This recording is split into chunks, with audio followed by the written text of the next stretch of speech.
American International School, and today I'm very happy to be at a speech contest like this to talk about my opinion in Vietnam's biggest challenge in the next 10 years.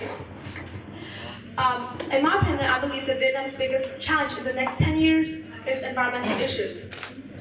I'll be presenting about the environmental issues in Vietnam and the role of English in helping Vietnam addressing this problem. The first feature which I should mention about our environment is air pollution. It is one of the most serious issues nowadays, and most countries are struggling with it. To be more precise, Vietnam, one of the major nations in Southeast Asia. Industry, agriculture, economic development, economic infrastructure, and developing transportation system have recently been developing into significant sources of air pollutants in many regions in Vietnam. Have you ever experienced noise irritation when you're waiting for the green light? You probably have. Transportations have been impacting on noise pollution levels by gradually destroying the hearing ability of a normal person. Noise pollution levels are rising dramatically in Vietnam due to the citizen unawareness of noise pollution and neglecting the fact that we all need to control the noise we are making. I will outline two areas in which I believe are impacting noise pollution. Okay. As we can see every day, some drivers don't pay attention when they're either crossing the streets or turning left or right. And they do this by honking the horn and beep, beep, beep, beep, beep, cause other drivers get stressed out and panic. For those who like to listen to music and wear headphones when they're driving, it can be very dangerous because they cannot focus on listening to the sound signals of other vehicles. Therefore, this unsafe habit will lead to accidents or injuries at any time, anywhere, and to anyone. On top of that, amplifiers in shopping centers and karaoke restaurants are affecting passersby with high volumes so as to attract potential clients during special events. Some people complain that they have been tortured by loud sounds from adjacent stores or neighbors. From my experience, I find it very unpleasant and difficult to grab a wink of sleep at night because my neighbors turn on their volume sound amplifiers so high. The working environment of many workers in Vietnam has also been affected by the loud sounds coming from the factory equipment they are working with. Most workers in Vietnam are provided with safety equipment and protective products. Exposing to prolonged noisy sound can result in permanent hearing loss. Because of that, people are facing potential diseases related to hearing.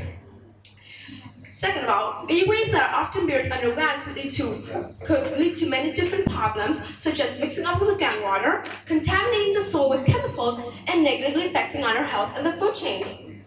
The more the population increases, the more the number of waste disposal goes up, whereas disposal system updates aren't supported in industrial zones, resulting in groundwater contamination and excess amount of waste buried in landfills. As can be seen every day, the classification and assessment of waste that are being ignored and trash are being directly sent to landfills. Skipping the classification and assessment of waste that causes piles of trash to go taller every day. It's not just about the bad odor you have to smell, it's also about many nose disorders. Some common nose disorders in which I believe are influencing on the Vietnamese are rhinitis, nasal allergies, and loss of smell. Now I'll tell you about the role of English in helping Vietnam overcome all these challenges.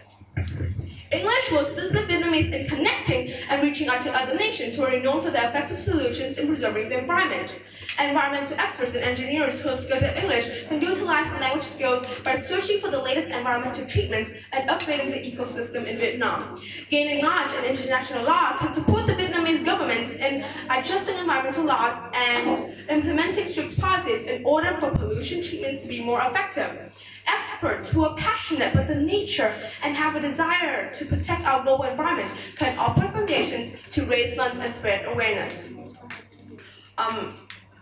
These are all the goals for the short-term plan, but for the long run, education will be the most powerful weapon to change the world, according to Nelson Mandela.